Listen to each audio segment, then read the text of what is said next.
रायगड जिल्ह्यातील रोहा तालुक्यात घडलेल्या धक्कादायक खुनामुळे संपूर्ण परिसरात खळबळ उडाली। प्रियकर रोहित पाटील आणि प्रियसी तन्वी ताडकर या दोघांचा मृत्यू झाल्याची घटना उघडकीस आली। दोघेही रोहा तालुक्यातील निडी गावचे रहिवासी होते। मिळालेल्या माहितीनुसार मुंबईला स्थलांतरित झालेल्या एका कुटुंबाच्या घराची साफसफाई करण्यासाठी दोघे गेले होते।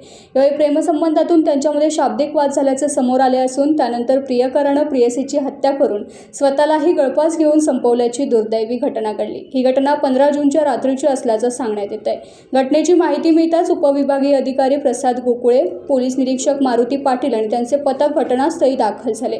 पोलिसांनी घटनास्थळाचा पंचनामा करून दोन्ही मृतदेह शवविच्छेदनासाठी रोहा उपजिल्हा रुग्णालयात पाठवले।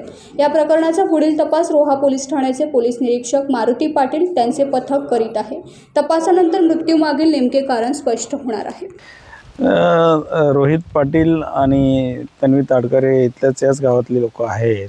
त्यांचे एकमेकांचे प्रेमसंबंध होते आणि त्यांच्या वैयक्तिक कारणावरून त्यांनी या घरामध्ये जे ती नेहमी साफ करण्यासाठी येत होते, इथं येऊन त्यांच्या वैयक्तिक वादामधून हा प्रकार घडलेला आहे।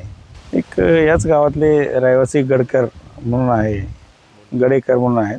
त्यांचं एक घर आहे। सध्या ते इथं नसतात, मुंबईला राहतात। हो, दोन्ही बॉडी घेऊन आम्ही त्यांचा पोस्टमॉर्टम करता सरकारी रुग्णालयात पाठवलेलं। टाइम्स डिजिटलला लाईक करा, शेअर करा, सबस्क्राईब करा आणि बेल आयकॉन दाबायला विसरू नका। Times digital.